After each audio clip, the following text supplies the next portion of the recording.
Ladies and gentlemen, distinguished guests, good morning. It is with great pleasure that I extend a warm welcome to all of you today at this very important conference. It is truly an honor that we had an opportunity to come together today and gather so we can explore and address multifaceted issues surrounding migration in our region. Allow me to first introduce myself. My name is Professor Hope Magidumisha. I'm a National Planning Commissioner. I will be your program director today.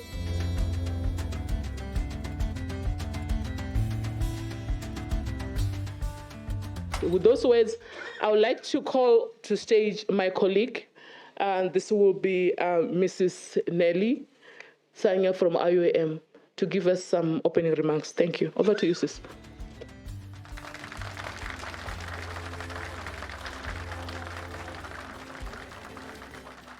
Migration has always been with us. From as long as we can remember, people have moved in search of new opportunities and better lives. We recognize that managing migration is one of the most profound challenges for international cooperation in our time. The Global Compact for Safe, Orderly, and Regular Migration recognizes that migration cannot be managed by one state on its own and called for international solidarity. How can we leverage migration as a development catalyst? We need data, which is critical in informing such a debate, as well as policy that is evidence-based.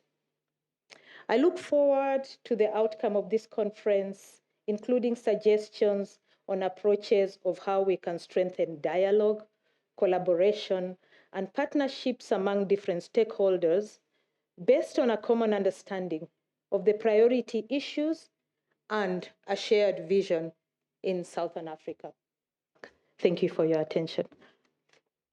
Okay, I think the next on our speaker is going to be Mr. Maxwell Gomera, who is a resident representative for UNDP.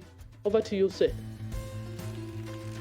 Colleagues, ladies and gentlemen, distinguished guests. Last July, the streets of Nairobi erupted into chaos. 39 lives were lost. Hundreds more people were injured. Young Kenyans who are the lifeblood of our economy and young people, were protesting against tax hikes and the soaring cost of living. But as the dust settled, a stark realization came to the fore. These were not just Kenyan youth on those streets. They were voices of Africa's future, crying out for change. And the problem is, African economies are failing to create jobs at a rate that's commensurate with the flood of young people entering the job market, while economic inequality continues on the continent. We've got an option, and we need to rely on internal funding because we can. And that option, that one promising option, could quickly become available to initiate a shift toward internal financing, and that is diaspora financing. That is an option that we need to tap into properly. It should be possible, it is possible to create that world for my children. It is possible to have a future where my daughter sees not the chaos on her TV screen, but the promise and opportunity of Africa, where our diaspora doesn't have to just send money home, but actively shapes the future of our continent, where migration ceases to be just a response to adversity, but becomes proactively a catalyst for growth and development. Honorable Minister, let this meeting be the dawn of that transformation. Thank you very much.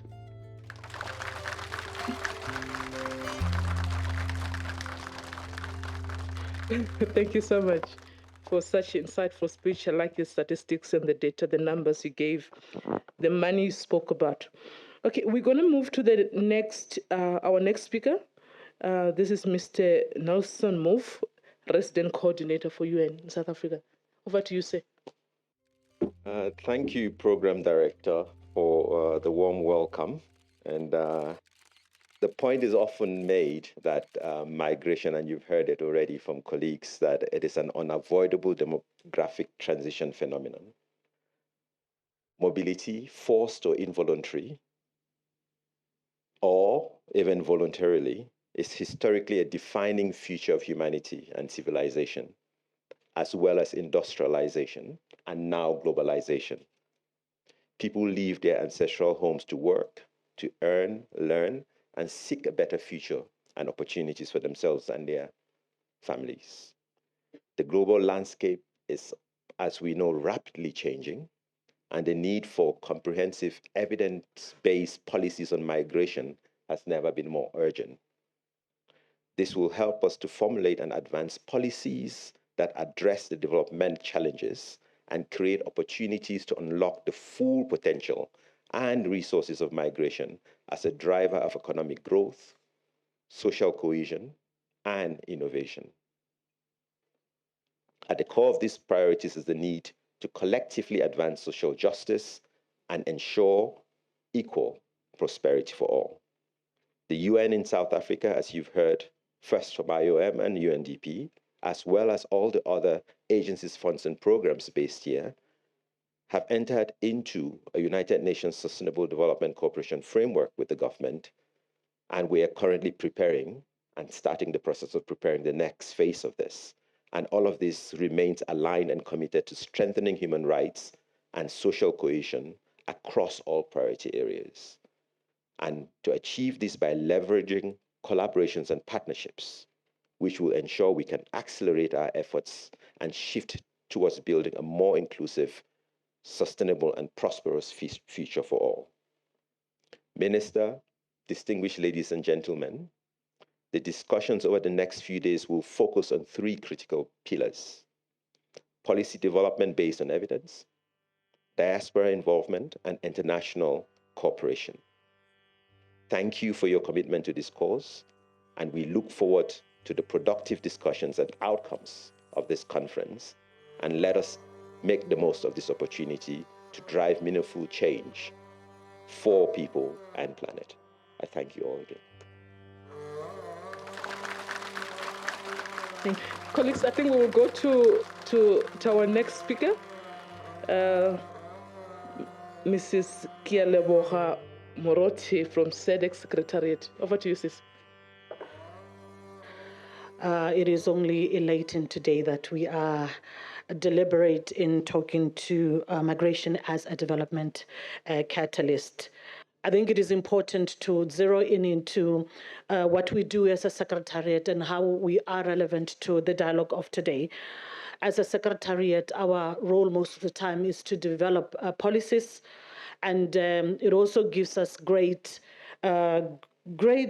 happiness that after over 40 years of SADC existing, in 2022, we developed and we approved, the 16 member states approved the first regional migration policy framework for the region. This is a policy framework now giving the member states a global view of Southern Africa. We know as member states, we've got different realities, we've got different migration realities, but we're able to converge as to what is important for us as a region. But I want to specifically zero in onto into the diaspora and talk to the questions that we need to be asking ourselves if we are to actually unlock the economic potential of this particular class of migrants. We need to ask ourselves, how can our governments, how can international organizations, how can the civil society and indeed the private sector, as previous speakers have spoken, how can all these put in place policies and programs designed to facilitate the contribution that diaspora members make to their communities? Director of Ceremonies, I thought I should anchor the dialogue that we're going to have within the policy frameworks that we have as a region, and also most importantly, highlighting indeed what the region intends to do going forward. As SADC Secretary, we're sitting here and really feeling very humbled to have been invited, but listening very much as to what the member states are saying, listening very much to what the room is saying, so that we can be able to go back and also still continue to design policy according to the aspirations of the member states. So thank you very much. Okay, thank you so much. We're now going to go to Deputy Chair of the National Planning Commission, Professor Maluleke. On this beautiful Johannesburg morning, as winter slowly recedes and spring begins to encircle the country, it is my singular honor and pleasure to welcome you all to this conference, which is focused on one of the most important subjects in the world today, the subject of migration. I am particularly honored to welcome in our midst the chairperson of the National Planning Commission, who is here also as our keynote speaker. I'm talking about none other than Honorable Minister of Planning, Monitoring and Evaluation, Marupini Lydia Ramokgopa. I've never had a chance to call her Lydia. I'm taking my opportunity. It is my honor and privilege to be called her deputy in the National Planning Commission. Please join me in welcoming Honorable Minister Ramokgopa. Thank you very much. Thank you. Thank you. We may sit down. Thank you. The issue of the national dialogue, indeed, it becomes very important. It is not because we've got a crisis in South Africa, but precisely because it has been 30 years that we have been living in this freedom that we're celebrating.